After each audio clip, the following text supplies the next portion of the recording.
Good morning, y'all. It's like, I don't know, 40 degrees, something like that. Maybe it's 50s. The pond, everything's died back. I think I'm going to take out a lot of this. I kind of want to put my new elephant ear here. Just because it's big, it'll overhang the pond a lot. Should be able to stay protected next winter from, or next to the house.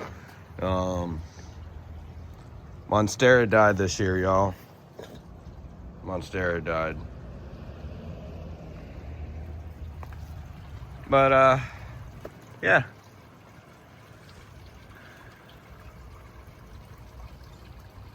So, we're going to take a real quick walk around, and then we'll come over here and look at what's going on right there. All right, so I worked last night, picked up shift today. I slept for a little while, woke up, brought the dogs out. Now I was like, you know what? Let me post on YouTube. So, you can see any of the parrot feather that was under the water survived. I would say some of these that are covered, they didn't freeze as well. That's something to take note about because I mean, you can look at this right here. So you got cover from just this, and look what's underneath. It's green, real lushy green.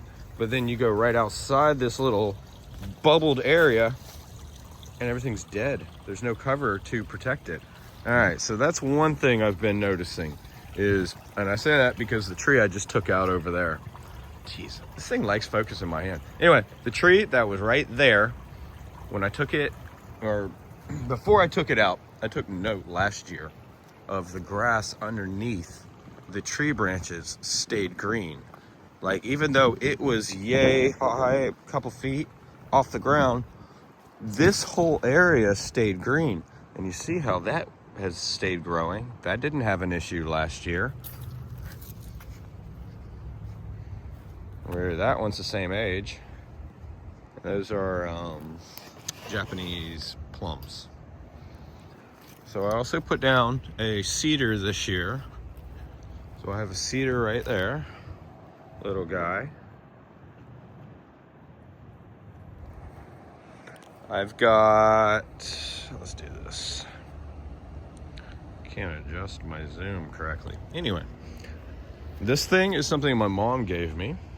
It is a hummingbird related plant. It will get dense, very dense. So I'll still, in the future, it'll be like basically a wind barrier here. But I'll have to keep it like trimmed away from the house so I have space to walk back here. I already need to widen this a little so I can bring the mower all the way down. But then I also now have a ground spike here too to attach to my plumbing. So, or I guess it's attached to the electrical. Yeah, I guess there's not one attached to the pipe. Anyway, so you can see everything. That's spiral ginger. It dies back every year. It should be okay. We'll find out, really, because now it's got a deeper hole around it. Dog did that for me. He's helping me, I guess. Robolini date palm. This is getting no sun this time of year. So I talked in the past about the sun. Well, the sun factors into also what time of year it is. Part of the year this will get sun, but part it will not. Obviously right now it will not. And I was told this is a Robolini. I question that being a Robolini, to be honest. It's getting big. I mean, it may be. I mean, even if it gets, 8-10 foot tall, it still could be a species. That vine is a bleeding heart, violet queen, bleeding heart vine. Yeah. Violet queen, bleeding heart vine, if you want to look up the flowers. I have recently found one with pink flowers like that. The lady that said I could get it, I'm pretty sure passed away. It's around the corner. And so when it starts blooming again, I'll try to transplant a cutting and get it rooted. But until then, it's nothing. I'm not going to have anything. All right. I forgot this was out here all night. Oh, shoot. Okay, that's solid down here.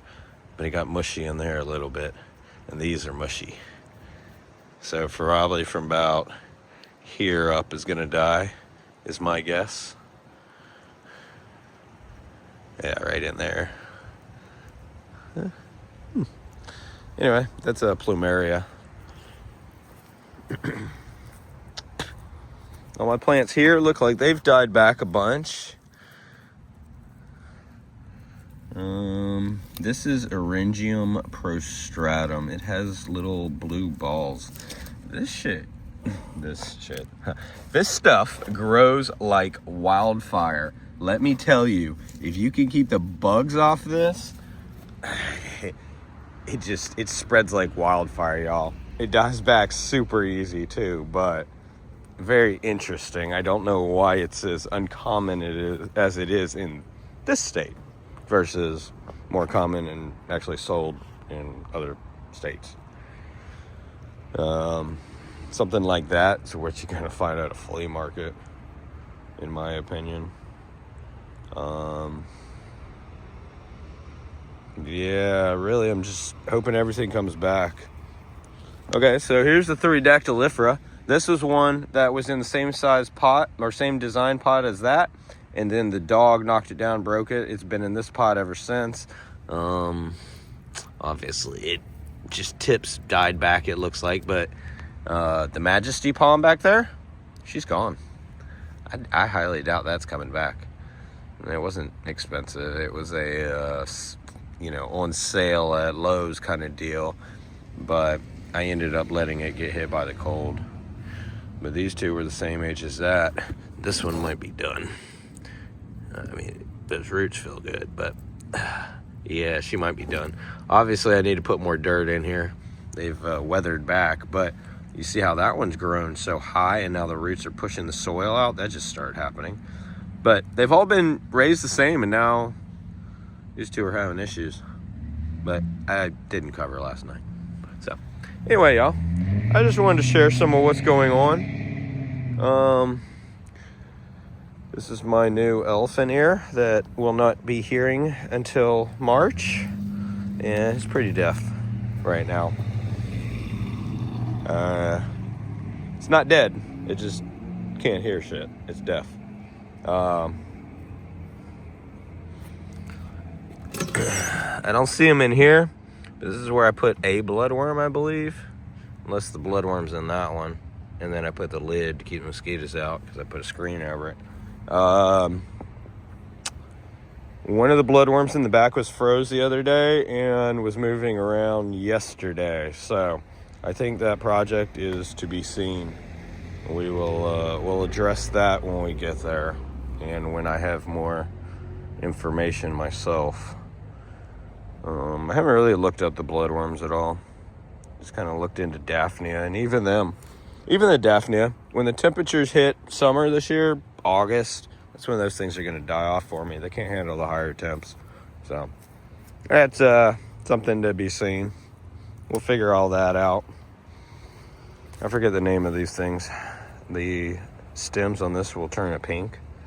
I believe all this is dead. Lucky for me, like these are soft. They're not solid, but like joints could survive.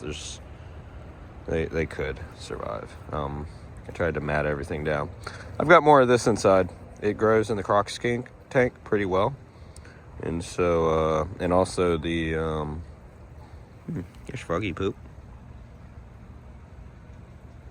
So somebody was chilling here, and that's fresh. Maybe it's not. Actually, it's got to be. That whole air section. Whatever.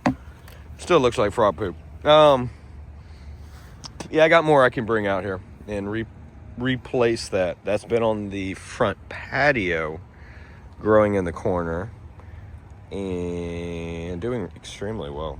It was just that freeze that hit it. I mean, we hit like 26 degrees or something. This is a side that I generally do not come on for this. You know, I clean up that side very easily because I stand on that side, but I mean, I got a lot of this to do. A whole lot. Yeah. Hopefully I'll be getting out soon, do some actual herping. I'm trying to catch up on bills. My radiator was $1,500 almost. I mean, the whole job, that is. I still gotta get 2 new front tires. Life, y'all. It is life. I'm not really complaining. I'm just stating.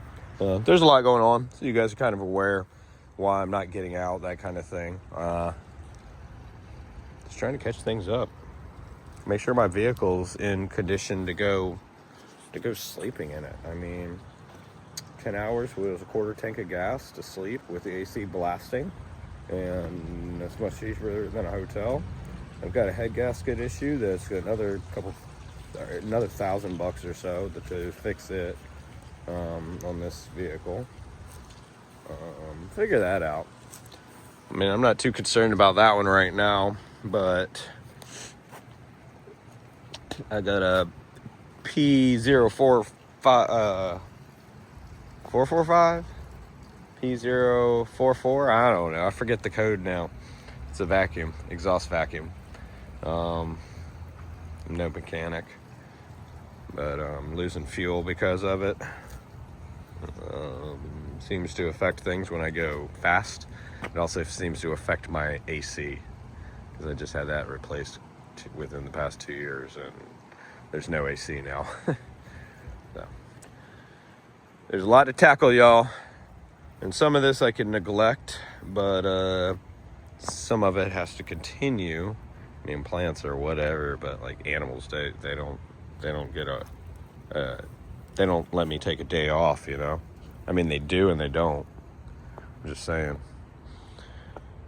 you can't leave things alone like you can with the plants.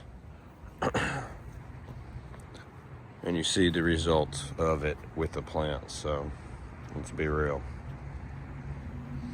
All right, y'all. Well, there's the dead yard. I spent 12 minutes talking to y'all. Pretty cool. I can actually edit this a little bit. Not that I'm really going to edit it. Just putting a logo in the corner. Yeah. This was fun. All right, y'all. Well, I guess sun's getting in y'all's eyes. Mine too. I guess I'll see you guys later. Been fun. Had fun chat. I got nothing more really, unless I bring you back to the animals. And I'm a little bit behind on posting. Actually, I'm not behind on posting. I'm just behind on giving y'all the new stuff. Otherwise, it would all end up in a week and it'd be over. So I'm dragging that out for y'all. I put some wood in with the new tank, trying to get eggs laid on the wood. And I recently, because I thought that was a horrible idea, even though I left it, added in some new plants. So I've got a bunch more eggs. It's kind of interesting to watch, but I'm still at the hurdle of between their little hatchling larva stage, the tadpole stage maybe. What's the right word for a salamander and newt? Larva. It's not larva. I think that's insects only. Yeah, they're new hatchling. Getting them from that stage past the yolk into feeding stage is really where I'm like trying to figure things out. They wouldn't eat the brine shrimp. Well, the first one wouldn't eat brine shrimp because obviously it's too big.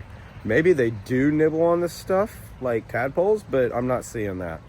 So yeah, stay tuned. I'm not going to talk about all that. I am going to go in, probably heat some wings, and play Heroes of Hammerwatch 2. I haven't played that many games, just kind of get home, sleep, play a movie. I'm going to play a game for a little bit before I have to go back to work. See you guys later. Thanks for watching. Thanks for sticking around. I had not much to say. Fiddly Fig might be dead. Yeah. All right. Catch y'all later.